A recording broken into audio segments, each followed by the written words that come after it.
আসসালামু আলাইকুম। আজ ২২ মে ২০২৬ বুধবার। শুরু করছি চেঞ্জ টিভি প্রতিদিনের গল্প অনুষ্ঠান। দর্শক, আপনাদের সঙ্গে রয়েছে আমি জহিরুল ইসলাম টুটুল। শুরুতেই সংবাদ শিরোনাম। মার্কিন যুদ্ধ বিমানের রুটের সব তথ্য এখন ইরানের হাতে। শুভেন্দুকে বিপদে ফেললেন নাখোদা মসজিদের ইমাম। নরওয়েতে মোদির কার্টুন নিয়ে তোলপাড়। এবার বিস্তারিত। শুরুতেই ইরানের খবর। মার্কিন যুদ্ধ বিমান ও বোমারু বিমানগুলো আকাশসীমার ঠিক কোন পথ ধরে ওড়ে তার নিখুঁত মানচিত্র তৈরি করে ফেলেছে ইরানি সামরিক কমান্ডাররা। এই অগ্রগতির ফলে দেশটির বিমান প্রতিরক্ষা ব্যবস্থা এখন আরও নিখুঁতভাবে মোতায়েন করা সম্ভব। নিউ ইয়র্ক টাইমসের বরাত দিয়ে মঙ্গলবার মিডল ইস্ট আইয়ের প্রকাশিত প্রতিবেদনে বলা হয়েছে, রাশিয়ার গোপন সহযোগিতায় এই কৌশলগত সাফল্য পেয়েছে তেহরান। মার্কিন প্রশাসনের এক শীর্ষ কর্মকর্তা জানিয়েছেন, বিষয়টি এখন ভয়াবহ ঝুঁকিপূর্ণ হয়ে উঠেছে। যুক্তরাষ্ট্রের নতুন করে ইরান আক্রমণের পরিকল্পনার ক্ষেত্রে এখন এই বিমান প্রতিরক্ষা ব্যবস্থার বিষয়টি সবচেয়ে বড় চিন্তার কারণ হয়ে দাঁড়িয়েছে। অবশ্য সৌদি আরব, কাতার ও সংযুক্ত আরব আমিরাতের ব্যাপক কূটনৈতিক অনুরোধের পর আক্রমণ সাময়িকভাবে স্থগিত রাখার সিদ্ধান্ত হয়েছে। তবে মার্কিন নীতি নির্ধারকদের দাবি ছিল, ইরানের সামরিক শক্তি ও বিমান প্রতিরক্ষা সম্পূর্ণ ভেঙে পড়েছে। কিন্তু বাস্তব চিত্র বলছে ভিন্ন কথা। মার্কিন বিমানগুলো ইরানি আকাশে যাতায়াত করতে পারলেও সেখানে তাদের কোনো একক আধিপত্য নেই। যুদ্ধবিরতি চুক্তি হওয়ার ঠিক কয়েকদিন আগে ইরানের আকাশ সীমায় একটি মার্কিন F-15E স্ট্রাইক ঈগল যুদ্ধবিমান গুলি করে ভূপাতিত করে তেহরান। সেই ঘটনার পর পাইলটদের উদ্ধারে ওয়াশিংটনকে বিশাল এক অভিযান চালাতে হয়েছিল। বিশেষজ্ঞরা বলছেন, ইরান যদি কোনো মার্কিন পাইলটকে জীবিত বন্দী করতে পারত, তবে ওয়াশিংটনের ওপর এক প্রচণ্ড মনস্তাত্ত্বিক চাপ তৈরি হতো। মার্কিন কর্মকর্তার মতে, ওই যুদ্ধবিমানটি ভূপাতিত হওয়াই প্রমাণ করে যে যুক্তরাষ্ট্রের বিমান ওড়ার পথগুলো এখন ইরানের কাছে নিজ হাতের রেখাগুলোর মতোই স্পষ্ট এবং অনেক বেশি অনুমানযোগ্য হয়ে উঠেছে। যুদ্ধ যত গড়িয়েছে, মার্কিন যুদ্ধবিমান নিখুঁত নিশানা করার ক্ষেত্রে ইরান ততটাই পারদর্শী হয়ে উঠেছে। গত মার্চে একটি অত্যাধুনিক F-35 যুদ্ধবিমান ইরানি হামলায় ক্ষতিগ্রস্ত হয়েছিল। এছাড়া ইরানের আকাশে অন্তত 16টি MQ-9 রিপার ড্রোন ধ্বংস হয়েছে বলে খবর মিলেছে। মার্কিন বিমান ওড়ার এই পথগুলো চিহ্নিত করার পেছনে রাশিয়ার বড় ভূমিকা রয়েছে বলে নিউ ইয়র্ক টাইমসের প্রতিবেদনে উল্লেখ করা হয়েছে। ইরান ও রাশিয়ার দীর্ঘদিনের সামরিক বোঝাপড়ার অংশ হিসেবে রুশ কর্তৃপক্ষ মার্কিন যুদ্ধজাহাজ ও সেনাদলের উপগ্রহ ছবি দিয়ে ইরানকে সাহায্য করেছে।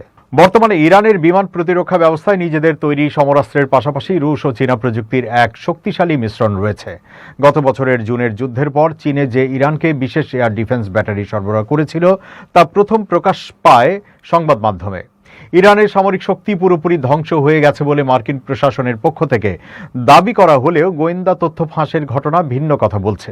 মার্কিন গোয়েন্দা সূত্রের তথ্য অনুযায়ী ইসলামিক রিপাবলিকের সামরিক বাহিনী এখনো বেশ সুসংগঠিত। যুদ্ধের আগের তুলনায় ইরানের প্রায় 70% মোবাইল ক্ষেপণাস্ত্র, উৎক্ষেপণ যান এবং প্রায় একই পরিমাণ ক্ষেপণাস্ত্রের মজুদ এখনো সম্পূর্ণ অক্ষত আছে। মাটির গভীর সুড়ঙ্গে থাকা যেসব ক্ষেপণাস্ত্র ঘাঁটিতে মার্কিন বাহিনী আঘাত করেছিল, যুদ্ধবিরতির সুযোগে ইরান সেখান থেকে ধ্বংসস্তূপ সরিয়ে ফেলেছে। ভেতরের মূল অস্ত্র ব্যবস্থাগুলোর কোনো ক্ষতি করা সম্ভব হয়নি। এবার ভারতের পশ্চিমবঙ্গের খবর। ভারতের পশ্চিমবঙ্গের কলকাতার ঐতিহাসিক নাখোদা মসজিদের ইমাম রাজ্যের মুসলিমদের গরু কুরবানি না দেওয়ার আহ্বান জানিয়েছেন। এছাড়া আর কখনো গরুর মাংস না খেতে বলেছেন তিনি। মাওলানা মোহাম্মদ শফিক কাসেমি নামে এই ইমাম বার্তা সংস্থা PTI-কে গত রোববার বলেন, মুসলিমদের কোরবানির জন্য বিকল্প হিসেবে ছাগল রয়েছে, তাই সবাই যেন ছাগল দিয়েই কোরবানি করেন। তিনি বলেন, দয়া করে গরু কোরবানি করবেন না, কখনো আর গরুর মাংস খাবেন না। যদি মুসলিমরা গরুর মাংস খাওয়া বন্ধ করে, এটি মুসলিমদের নয়, আমাদের হিন্দু ভাইদের সবচেয়ে ক্ষতি করবে। হিন্দু পরিবারগুলো দুগ্ধ ব্যবসায় রয়েছেন, যারা কোরবানির ঈদে তাদের গরু বিক্রি করেন। তারা তাদের জীবনের সব সঞ্চয় একটি গরুর পেছনে ব্যয় করেন। যখন তারা গরুটি বিক্রি করতে পারবে না, তখন এটি তাদের জন্য অনেক বড় ক্ষতি হবে। গত সপ্তাহে পশ্চিমবঙ্গের হিন্দুত্ববাদী বিজেপি সরকার একটি নির্দেশনা জারি করে। এতে বলা হয়, এখন থেকে অনুমতি ছাড়া রাজ্যের কোথাও গরু ও মহিষ জবাই করা যাবে না। এর মাধ্যমে কার্যত গরুর মাংসের উপর নিষেধাজ্ঞা দেওয়া হয়। বিজেপি সরকার নির্দেশনায় আরও বলেছে, কোনো গরু জবাই করতে হলে এটির বয়স অন্তত 14 বছর হতে হবে এবং গরু ও মহিষ শুধুমাত্র সরকার নির্ধারিত কসাইখানায় জবাই করা যাবে। তবে এসব সুবিধা এখনো পশ্চিমবঙ্গে নেই। মাওলানা মোহাম্মদ শফিক কাশেমি বলেছেন, আগে সরকারকে কসাইখানা তৈরি করতে হবে এবং পর্যাপ্ত পশু চিকিৎসকের ব্যবস্থাও করতে হবে। যদি তারা ব্যবস্থা করতে না পারে তাহলে যেন গরুকে জাতীয় পশু ঘোষণা করা হয়। তিনি বলেন, যদি তারা এসব ব্যবস্থা না করতে পারে তাহলে গরুকে জাতীয় পশু ঘোষণা করে গরু জবাই ও রপ্তানি সম্পূর্ণ নিষিদ্ধ করতে হবে। ভারতের উত্তর পূর্বাঞ্চলকে দেশটির বাকি অংশের সঙ্গে যুক্ত করা চিকেন স্নেক নামে পরিচিত পশ্চিমবঙ্গের শিলিগুড়ি করিডোরের 120 একর জমি কেন্দ্রীয় সরকারের কাছে হস্তান্তর করেছে পশ্চিমবঙ্গের শুভেন্দু অধিকারীর নেতৃত্বাধীন বিজেপি সরকার। পশ্চিমবঙ্গ সরকারের মুখ্য সচিবের জারি করা একটি বিজ্ঞপ্তিতে বলা হয়েছে, জাতীয় নিরাপত্তা বৃদ্ধি, সীমান্ত এলাকায় বেড়া নির্মাণ ও পরিকাঠামো উন্নয়নের লক্ষ্যে এই সিদ্ধান্ত গ্রহণ করা হয়েছে। কেন্দ্রীয় পরিবহন ও মহাসড়ক মন্ত্রণালয় থেকে বারবার তাগাদা দেওয়া এই প্রস্তাবটি গত 1 বছর ধরে মমতা বন্দ্যোপাধ্যায় সরকারের কাছে আটকে ছিল। এছাড়াও যোগাযোগ ব্যবস্থা উন্নত করার জন্য ওই অঞ্চলের 7টি সড়ক national highways authority of India ও national highways and infrastructure development corporation লিমিটেডের হাতে তুলে দিয়েছে রাজ্য সরকার, যার মধ্যে রয়েছে হাসিমারা জয়গাঁও হয়ে ভারত ভুটান সীমান্ত পর্যন্ত সম্পূর্ণ অংশ, বারাদিঘি ময়নাগুড়ি চ্যাংড়াবান্ধা হয়ে ভারত বাংলাদেশ সীমান্ত পর্যন্ত সম্পূর্ণ অংশ এবং শিলিগুড়ি কাশিয়াং দার্জিলিং সম্পূর্ণ অংশ। এতদিন পর্যন্ত রাজ্য সরকারের পূর্ত দফতরের হাতেই এই সড়কগুলো দেখভালের দায়িত্ব ছিল।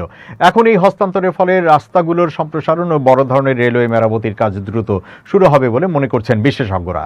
প্রসঙ্গত, চিকেন স্নেক নামে পরিচিত এই করিডোরটি সবচেয়ে সংকীর্ণ স্থানে মাত্র 20 থেকে 22 কিলোমিটার চওড়া। এই সরু ভূখণ্ডটি উত্তর পূর্বের 7 সিস্টার্স বা 7টি রাজ্যের সঙ্গে ভারতের বাকি অংশকে জুড়ে রেখেছে। এটি ভারতের অন্যতম সবচেয়ে ঝুঁকিপূর্ণ কৌশলগত অঞ্চল হিসেবে বিবেচিত। করিডোরটির এক পাশে নেপাল, ভুটান ও বাংলাদেশ এবং আরও উত্তরে রয়েছে চীন।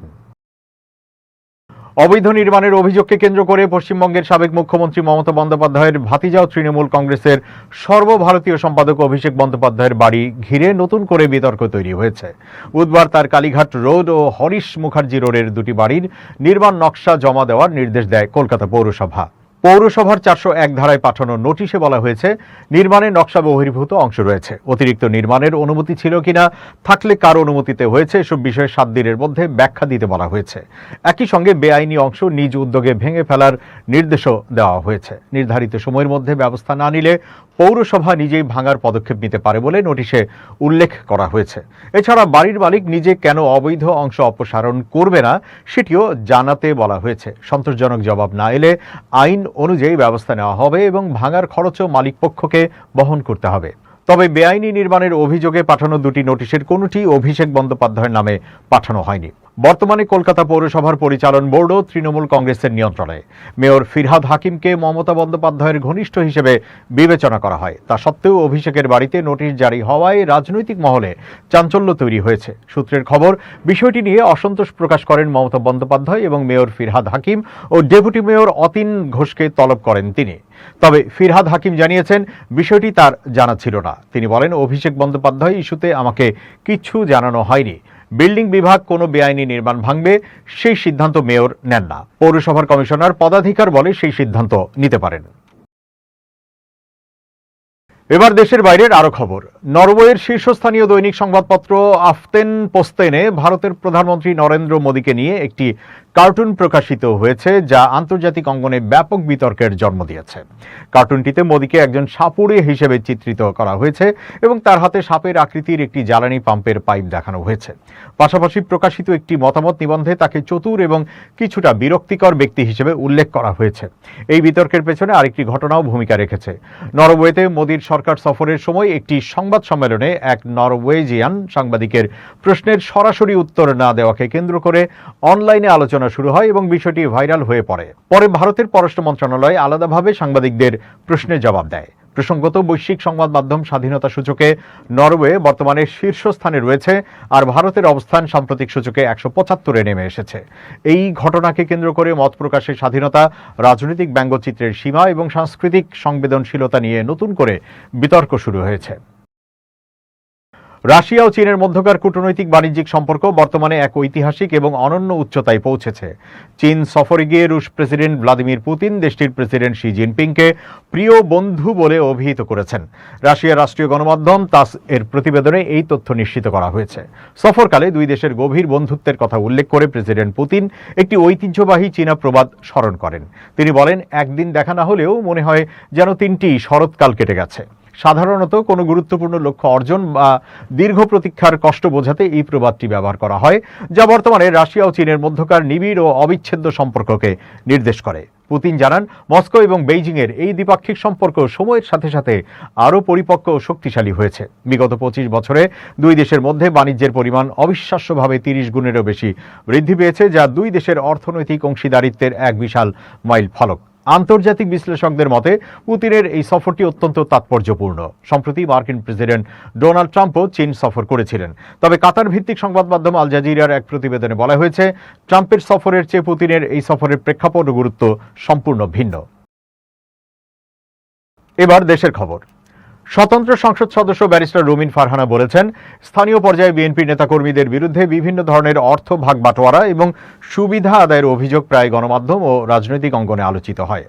এই অভিযোগগুলোর মধ্যে চাঁদাবাজি, মামলার রফাদফা এবং সরকারি ত্রাণ সামগ্রী বিতরণে অনিয়ম অন্যতম। সাম্প্রতিক এক আলোচনায় পুলিশের সঙ্গে স্থানীয় বিএনপি নেতাকর্মীদের টাকা ভাগ বাটোয়ারা ও মামলা বাণিজ্য সংক্রান্ত এমন তথ্য তুলে ধরেন তিনি। রুমিন ফারহানা বলেন, স্থানীয় বিএনপি নেতাদের সঙ্গে পুলিশের সরাসরি যোগাযোগ থাকে। নেতারা পুলিশের সঙ্গে যোগসাজশে আর্থিক লেনদেনের মাধ্যমে মামলায় কাদের আসামি করা হবে এবং কিভাবে করা হবে তা নির্ধারণ করেন। তিনি বলেন, হাম নিয়ে যখন আমি প্রশ্ন তুললাম, আমাকে স্বাস্থ্যমন্ত্রী বললেন, এটা নিয়ে এত কথা বলা যাবে না, ভয় পেয়ে যাবে, ভয় পেলে ইমিউনিটি নষ্ট হয়ে যায়। আমি বললাম, আমরা কি 300 জন হামের রোগীর সামনে কথা বলতেছি? সরকার যখন বাটপারি করে, সেটা যে সরকারই হোক, এটা খুব মজা লাগে আমার। যে সরকার বালুর মধ্যে মুখ বুজে মনে করে কেউ দেখে না, কেউ বোঝে না। রুমিন ফারহানা বলেন, পুলিশের সঙ্গে টাকা পয়সা লোকাল বিএনপির লিডাররা ভাগ বাটোয়ারা করে বাণিজ্য করার জন্য ভয় দেখানো হয় ফোন দিয়ে। নাম কিন্তু দিয়ে দিব, টাকা না দিলে এত টাকা দিতে হবে। তিনি বলেন, আপনি যা করে যাবেন তার কয়েক গুণ আপনার ওপর ফিরে আসবে। দীর্ঘদিন একদলীয় শাসন দেখেছি, এখনো তার ধারাবাহিকতা চলছে। তখন বিএনপি জামাতকে খেলার মাঠের বাইরে রেখে এরকমভাবে সংসদকে সাজানো হয়েছে। আমি বিচার চাই না, কারণ আপনারা বিচার করতে পারবেন না। আপনাদের বিচার করার কোনো রেকর্ড নেই। গণমাধ্যম কর্মীদের সামনে মেয়ে রামিসা আক্তারের হত্যার বিচারের আক্ষেপ নিয়ে এসব কথা বলেন তার বাবা আব্দুল হান্নান মোল্লা। তিনি বলেন, আপনারা বিচার করতে পারবেন না, আমার মেয়েও আর ফিরে আসবে না। আপনাদের বিচারের কোনো উদাহরণ নেই। এটা বড় জোর 15 দিন চলবে, আবার কোনো ঘটনা ঘটবে, এরপর এটা ধামাচাপা পড়ে যাবে। মঙ্গলবার রাজধানীর পল্লবীতে শিশু রামিসা আক্তারকে গলা কেটে হত্যার ঘটনা ঘটে। এই ঘটনায় প্রতিবেশী সোহেল রানাকে ও তার স্ত্রী স্বপ্নাকে গ্রেপ্তার করেছে পুলিশ। সংবাদ সম্মেলনে ঢাকা মেট্রোপলিটন পুলিশের অতিরিক্ত commissioner crime and operations SN Nazrul Islam জানান, অভিযুক্ত দম্পতি মাত্র 2 মাস আগে উল্টো দিকের ফ্ল্যাটে ভাড়া আসেন। মঙ্গলবার সকাল 10:30টার দিকে রামিসাকে স্কুলে পাঠানোর জন্য খুঁজতে গিয়ে তার মা ওই ফ্ল্যাটের দরজার সামনে তার স্যান্ডেল দেখতে পান। রামিসার মা যখন দরজায় নক করছিলেন, তখন ভেতরে হত্যাকাণ্ডটি ঘটানো হচ্ছিল। মূল আসামি সোহেল রানা যেন পালাতে পারেন সেই সুযোগ করে দিতে স্ত্রী স্বপ্না দীর্ঘক্ষণ দরজা বন্ধ রাখেন। তিনি আরও জানান, ধারণা করা হচ্ছে প্রতিবেশীর বিকৃত যৌন লালসার শিকার হয়েছিল শিশুটি। নির্যাতন বা রক্তক্ষরণের বিষয়টি জানাজানি হয়ে যাওয়ার ভয়েই তাকে শ্বাসরোধে হত্যা করা হয়। পরে আলামত গোপন ও মরদেহ গুম করার উদ্দেশ্যে শিশুটির মাথা ও হাত কেটে ফেলা হয়েছিল। তবে ধর্ষণের বিষয়টি ময়না তদন্ত ও কেমিক্যাল রিপোর্টের পর পুরোপুরি নিশ্চিত হওয়া যাবে। এবার খুব জরুরি 1 মিনিট জানাচ্ছেন ইউনেস্কো ক্লাব জার্নালিজম অ্যাওয়ার্ড বিজয়ী আমিরুল মোমিনিন মালিক। খুব জরুরি 1 মিনিটে প্রত্যেককে আমন্ত্রণ। প্রিয় বন্ধুরা, আমরা যে কাজই করি না কেন, যদি পরামর্শ নিই তাহলে সেই কাজটি আরও সুন্দর এবং সুচারু হতে পারে। ধরুন একটি কাজ আপনি করছেন, সেই কাজের বিশেষজ্ঞ আপনি, তবুও আপনি অন্যের পরামর্শ নিন। আপনি ঘরের মধ্যে কোনো কাজ করলে, পরিবারের সদস্যদের, অফিসে কাজ করলে অফিসের কর্তা বা সহকর্মীদের পরামর্শ নিতে পারেন। কারণ এই পরামর্শ নেওয়ার পর আপনি গ্রহণ করবেন বা করবেন না সেটা সম্পূর্ণ আপনার উপর, কিন্তু আপনি যে বিষয়গুলো জানতে পারবেন সেই বিষয়গুলো হয়তো আপনার কাছে নতুন মনে হতে পারে, অজানা হতে পারে। এর মধ্য দিয়ে কাজটিকে সফল করবার জন্যে নতুন নতুন অনুঘটক পাবেন, উদ্দীপনা পাবেন। ফলে আপনি কোনো বিষয়ের অভিজ্ঞ বা বিশেষজ্ঞ হলেও অন্যের পরামর্শ নিয়ে দেখুন না সেই কাজটি আরও দ্রুততার সঙ্গে সফল হয় কিনা। ভালো থাকবেন, শুভেচ্ছা নিরন্তর। দর্শক, শেষ করছি চেঞ্জ টিভির প্রতিদিনের গল্প অনুষ্ঠান changetv.press, বাংলাদেশের ইউটিউব জার্নালিজমের অগ্রদূত। ভিজিট করুন এর ওয়েবসাইট www.changetv.press, youtube.com/changetvpress এবং সাবস্ক্রাইব করুন চ্যানেলটি। নিয়মিত লাইক, কমেন্ট ও শেয়ার করে আপডেট রাখুন নিজেকে। ভালো থাকুন, নিরাপদে থাকুন, শুভেচ্ছা নিরন্তর। changetv.press, এক ফোঁটা হলুদও নেই।